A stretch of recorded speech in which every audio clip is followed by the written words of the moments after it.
Right. I am at a apartment place, and there is a party. I'm out of town, but I wanted to bring you this news because it's kind of exciting and kind of unexpected and a surprise. So let's jump into it. Wrong one. Sorry.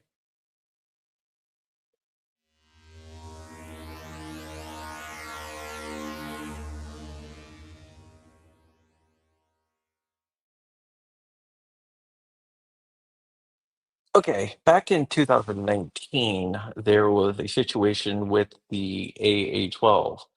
The AA-12 is a shotgun. It's pretty cool. It's a semi-automatic shotgun, the one that was being sold to civilians.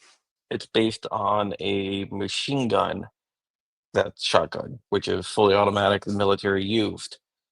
But uh, the semi-automatic one was a closed bolt system, and there was a company out of Florida that bought the AE-12s from another company, and the ATF claimed that they were mismarked, and the receivers were machine guns. So what they did is they confiscated a bunch of AA-12s from a bunch of different people across the country and seized them. That happened like 6 years ago, and people thought they would never see their guns again. Until about three or four people contacted me saying, "Hey, I got my AA-12 back," which was kind of interesting. So what I did is I reached out to my contacts at the ATF, and they let me know that yes, they are returning all semi-automatic versions of the AA-12 to their owners as long as their owners aren't prohibited people. So if you had an AA-12 and it was confiscated and you're not a prohibited person, you should be getting contacted by the ATF and they should be returning your stuff fairly shortly, which will be good for you. It's a positive step because this was the ATF coming to this conclusion by themselves, and no one really pushed them to do this.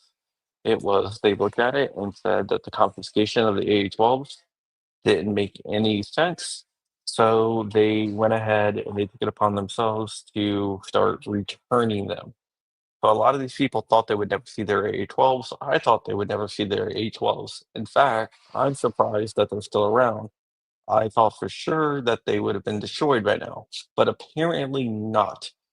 So if you had your AA-12 confiscated, the ATF would probably be contacting you soon. I wish I had some contact information to give to you to speed it up a little bit, but there was only 100 or so that they took, and those are all being returned or have already been returned, which is freaking amazing that they took it upon themselves and they weren't pushed to do this. They just decided to do that themselves.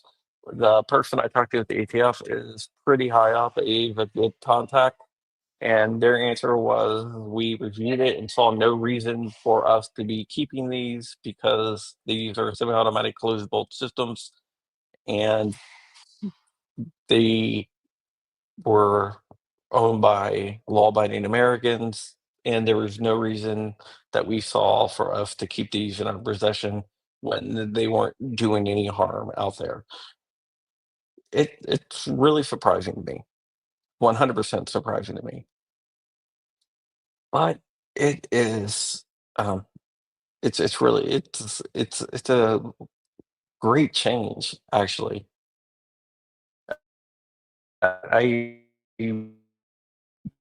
ITF a lot, but the situation where they're actually doing the right thing and they weren't forced to do the right thing. The higher ups, I'm talking about like the higher ups, like top the executive level made this decision and ordered them to be returned. So this is coming from the very tip top. They looked at it um, a while ago. We sent them a bunch of issues and they were looking into it. And it looks like they were actually taking us seriously when we gave them, hey, look, this happened this time, this happened this time. It looks like they're actually going through and they're actually listening to us, which is crazy. No, no, I still think they should be disbanded and everyone there should be fired. But you got to give credit when credit's due. No, not DOJ at the ATF level. This came down from the ATF level. So you got to give credit where credit's due. I still think that they're an organization that should not exist. But hey, this is a good first step, as Jordan said, that the ATF is claiming they wanna have a better relationship with the industry. This is a good first step. This is actually they've actually had other steps as well. I do think that some of the new people that are been put in charge over there, um, they definitely do want a better relationship. Gunday morning quarterback. I don't have an exact number, but somewhere around around 100, a little bit over 100, because only one company was making them, and they were seized earlier, like early in that production. And they weren't actually making them; they were reselling them from a company that converted them from the open bolt machine guns versions to the closed bolt semi-automatic version, and the ATF considers anything that was ever a machine gun to always be a machine gun. But this is good. They're not putting out any press releases on this or anything. When I asked like why, they're like, "Oh, this we didn't think it'd be worth a press release to say we're returning these because there's such a small number of these that actually exist that we are just going to return them because it's the right thing to do." So I was like, "You're doing this, a right thing to do, not looking for credit," which blew my mind. I don't know. I don't know. I keep on waiting.